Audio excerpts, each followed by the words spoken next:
कक्षा 10 के सभी विद्यार्थी जो हैं वो तैयार हो जाएँ देखिए, क्योंकि यहाँ पर हम लोग एक मॉडल पेपर के बारे में बात कर रहे हैं। प्री बोर्ड परीक्षा 2022 का ये बहुत ही महत्वपूर्ण मॉडल पेपर है। और प्री बोर्ड की बात करें, हम लोग अर्धवार्षिक की बात करें, अर्धवार्षिक का देखिए पेपर आप लोग का आने वाला भी है, तो ध्यान से देखिए इसको। मैं अभी यहाँ पर डिस्कशन करने वाला हूँ आप लोगों के साथ प्रश्न को केवल, और मैं भी इसका सॉल्यूशन बाद में उपलब्ध कराऊंगा आप लोग का, जब तक आपका कमेंट नहीं आएगा। तो डिस्कशन खुद भी जुड़िए और लोगों को भी लाभान्वित करिए। देखिए समय जो मिलता है, आप लोग को जानते हैं कि प्री बोर्ड में तो ज़्यादा समय मिलता नहीं है। कक्षा 10 का विज्ञान का जो हम लोग का ये मॉडल पेपर हम लोग देख रहे हैं प्री बोर्ड परीक्षा का, ठीक है। ये बहुत ही ज़्यादा मोस्ट इंपॉर्टेंट है। पूर्णांक जानते ही आप लोग का कि 70 नंबर का होता है। नोट में दिया गया सभी प्रश्न हल कीजिए। देखिए खंड ख और 3 खंड होते हैं, खंड क, ख और ग। पहले खंड में जो होता है वो भौतिक विज्ञान से रिलेटेड प्रश्न होता है। देखिए भौतिक विज्ञान का यहाँ प्रश्न दिया भी गया है। पहले का देखिए तो पहले क, ख और ग जो है वो बहुविकल्पी प्रश्न दिए गए हैं, ठीक है ना। ये बहुविकल्पी आपके प्रश्न हैं। समतल दर्पण की फोकस दूरी क्या होती है? 0, अनंत, 25 सेंटीमीटर, माइनस 25 सेंटीमीटर। अगर देखा जाए तो इस प्रश्न का जो राइट आंसर हो जाएगा वो अनंत हो जाएगा, कभी अनंत होगा, ठीक है। तो क का जो राइट आंसर होगा ब हो जाएगा। लेकिन हम लोग को फिलहाल में यहाँ पर प्रश्न के बारे में डिस्कशन करना है। सॉल्यूशन तो मैं बाद में उपलब्ध कराऊंगा आप लोग को। तो पहले प्रश्न को देखिए आप किस तरीके का प्रश्न पूछा जाता है। खास जो देखिए दर्पण की फोकस दूरी एफ तथा वक्रता त्रिज्या आर के बीच बहुत ही पॉपुलर है। ये रिलेशन बताइए कमेंट बॉक्स में कि कौन सा इसका राइट होगा। ग जो प्रश्न है वो भी बहुत पॉपुलर है। वायु के सापेक्ष कांच का अपवर्तनांक 3/2 है, तो कांच के सापेक्ष वायु का अपवर्तनांक क्या होगा? मैं इन सभी का सॉल्यूशन कराऊंगा डिस्कशन, लेकिन जब तक आप लोग का कमेंट नहीं आएगा हम लोग को तब तक मजा नहीं आएगा। और ज़्यादा से ज़्यादा बच्चों को जोड़िए, क्योंकि क्लास 10 के बच्चे भी हमारे पास बहुत कम है इस चैनल पर, जिसका नाम है डीजे सर। देखिए प्रश्न 2 में हम लोग आते हैं, तो सभी प्रश्न हल करना है हम लोग को। इसमें आप लोगों का अति लघु प्रश्नों की तरह अगर देखा जाए तो है। का देखिए प्रश्न क्या दिया गया? भारत के अपवर्तन संबंधी प्रकाश के अपवर्तन संबंधित स्नेल का नियम, बहुत ही पॉपुलर नियम है डिस्टेंस साइन आई एन बराबर साइन आई बटे में आर ना। साइन आई बटे में क्या होता है ना, साइन आर होता है। बहुत ही मोस्ट इंपॉर्टेंट है ये वाला आप लोग का ना, जो ऐसे यहाँ पर आवर्तक तल हो गया, ये मैं पूरा दिखा है आई है, ये अगर ये आर है, ये आगे आपका ये जा रहा है ना, आपतित किरण हो गया, परावर्तित किरण हो गया, एंगल आई बना रहा है, ये आर बना रहा है। तो यहाँ पर साइन आई बटे sine r is equal to n होता है। तो स्नेल का नियम हम लोग इसे कहते हैं ना, बहुत ही पॉपुलर है। ख जो दिया गया देखिए प्रश्न आपका यहाँ प्रतिबिंब के रेखीय आवर्तन से क्या तात्पर्य है? लेंस से वस्तु की दूसरी प्रतिबिंब की दूरी तथा आवर्तन में क्या संबंध होगा? ग प्रश्न क्यों पढ़ रहे हैं? दूर दृष्टि दोष क्या है? इसे दूर करने के लिए किस प्रकृति का लेंस प्रयुक्त होता है? देखिए दूर दृष्टि दोष जो है और निकट दृष्टि दोष है, ये बहुत ही ज़्यादा मोस्ट इंपॉर्टेंट है डिस्टेंस। और मैंने इसको बाकायदा जो है पढ़ा रखा है आप लोग को। जाइए आप लोग जाइए क्लास 10th का चाहे 12th के जो भी बच्चे हैं, तो क्लास 10th में आप जब जाएंगे तो वहाँ पर आप लोग को साइंस से मिल जाएगा। साइंस में मैंने बाकायदा यहाँ पीडीएफ बनाकर रखा है। देखिए तीसरे प्रश्न की ओर बढ़ते हैं जब हम लोग, तो ये लघु उत्तरीय प्रश्न आप लोग को मिलेंगे। लघु उत्तरीय में देखिए पहले क वाला प्रश्न क्या है आप लोग का? आवश्यक किरण आरेख खींचकर प्रिज्म की सहायता से पुष्टि कीजिए कि सूर्य का श्वेत प्रकाश विभिन्न रंगों का मिश्रण है। बहुत ही मोस्ट इंपॉर्टेंट प्रश्न है। ख प्रश्न देखिए क्या क्या, देखिए अवतल दर्पण हो गया, उत्तल दर्पण हो गया, अवतल लेंस हो गया, उत्तल लेंस हो गया, रिलेटेड एक सवाल जरूर पूछता है, किसी का डेफिनेशन जरूर पूछता है, ये हमेशा फिक्स है। 20 सेंटीमीटर फोकस दूरी के अवतल दर्पण दूरी के अवतल दर्पण के सामने एक वस्तु 30 सेंटीमीटर की दूरी पर रखी गई है, प्रतिबिंब की स्थिति ज्ञात कीजिए। तो ये अवतल रहेगा, यहाँ पर आप लोग देख लीजिएगा, इसको यहाँ अवतल बना लीजिएगा, ठीक है ना। अब इसका हम लोग को सॉल्व करके हल निकालना है। अब देखिए दीर्घ उत्तरीय प्रश्नों में अगर हम लोग जाएं तो देखिए दीर्घ उत्तरीय में थोड़ा सा बड़ा बात आ गया। क में देखिए का जो प्रश्न दिया गया बड़ा सा है। एक वस्तु 5 सेंटीमीटर लंबाई की वस्तु 40 सेंटीमीटर फोकस दूरी वाले उत्तल लेंस के सामने मुख्य अक्ष पर 20 सेंटीमीटर। तो इस तरीके से आपका प्रश्न देखिए प्रतिबिंब की स्थिति बताना, प्रकृति बताना और आकार भी बताना, मतलब ये हम लोग का क्वेश्चन जो है वो बड़ा हो रहा है, ठीक है ना।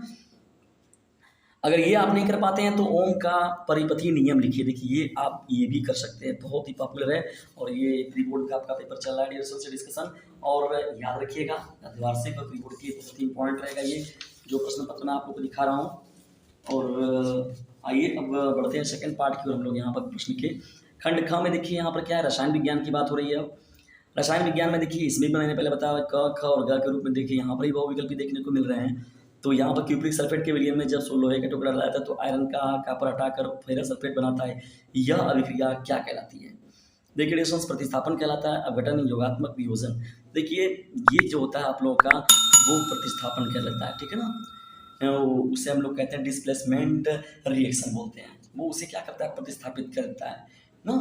ख देखिए हम लोग का क्या है, क्षार जल में विलय क्षारक होते हैं तो जो परिवर्तित कर देते हैं। यहाँ एक प्रश्न है आप लोग का, ठंडे जल से क्रिया करके मेथेन बनाता है, क्या बनाता है? देखिए भर्जन बड़ा पॉपुलर है। ये भर्जन से आप क्या समझते हैं? मैंडलीव की आवाज साड़ी का उपयोग कर निम्न तत्वों के ऑक्साइड का सूत्र का अनुमान कीजिए। तो देखिए ये जो दिया गया है इसके अनुमान लगा के हम लोग को इसका सूत्र लिखना है। सभी का डिस्कशन होगा आप लोगों के साथ अच्छे तरीके से, लेकिन आप लोग का रिस्पॉन्स मिलेगा तभी मजा आएगा। सातवें प्रश्न की अब यहाँ पर फिलहाल हम लोग पेपर का जो है डिस्कशन आप लोग के साथ कर रहे हैं। सातवां हम लोग का प्रश्न है नाइट्रोजन परमाणु संख्या जिनके साथ होता है इसका फास्फोरस 15, अवसाड़ी के समूह 15 के तत्व हैं। इन दोनों तत्वों का इलेक्ट्रॉनिक विन्यास लिखिए, इनमें से कौन सा तत्व अधिक विद्युत होगा और क्यों होगा। बहुत ही पॉपुलर है। देखिए इलेक्ट्रॉनिक कॉन्फ़िगरेशन जो होता है 1s 2s 2p 3s 3p 4s 3d 4p 5s 4d 5p 6s 4s 5d 6p 7s 5s 6d 7p 8s। ये देखिए पूछता जरूर है। इलेक्ट्रॉनिक विन्यास इलेक्ट्रॉनिक कॉन्फ़िगरेशन करने वाला जो होता है एक दो सवाल आपको जरूर पूछा जाता है। ख प्रश्न में देखिए क्या पूछा गया, पीतल एवं तांबे के बर्तनों में दही एवं खट्टे पदार्थ क्यों नहीं रखने चाहिए। पेंटेन के लिए आप कितने संरचनात्मक समावयवी का चित्रण कर सकते हैं। समावयवी यौगिक की बात हो रही है एडिशन यहाँ पर। और इम्पॉर्टेंट प्रश्न है, आप एक हथौड़ा बैटर बल्ब तार एवं स्विच दिया गया है, ठीक है ना। ख प्रश्न आपको दिया गया, इनका उपयोग कर धातु एवं धातु के नमूनों को कैसे अलग कर सकते हैं। ये बात है यहाँ पर। धातु एवं धातुओं में देखिए विभेद करने के परीक्षण बताने की बात कर रही है यहाँ पर। और देखिए कोई ना कोई एक इक्वेशन जो मिलता है उसमें अपचायक कौन है, अक्षिकारक कौन है, किसका अक्षयकरण हो रहा है, किसका अपचयन हो रहा है, ये बात हो रहा है। क्या क्षारीय विलयन में H+ एक्वस आयन होते हैं, अगर हाँ तो यह क्षारीय क्यों होते हैं, इसके बारे में देखिए हम लोग को बताना है। प्रश्न के साथ जो शामिल किया गया है एक से बढ़कर एक है। आइए जीवन विज्ञान बुक भाई साहब पता नहीं कहाँ लिख दिए हैं, ये जीव विज्ञान होगा। खंड ग की ओर में बढ़ते हैं, जीव विज्ञान। तो जीव विज्ञान में देखिए यहाँ पर प्रश्न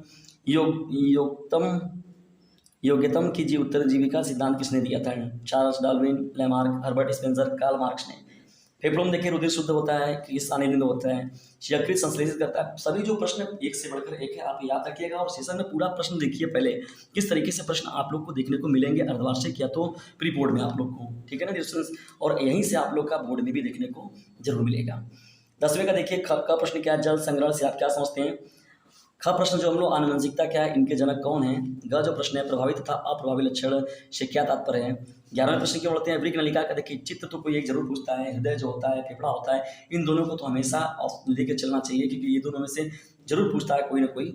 यहाँ पर देखिए वृक्क नलिका का नामांकित चित्र बनाएंगे, इसकी संरचना का और क्रियाविधि को बताइए।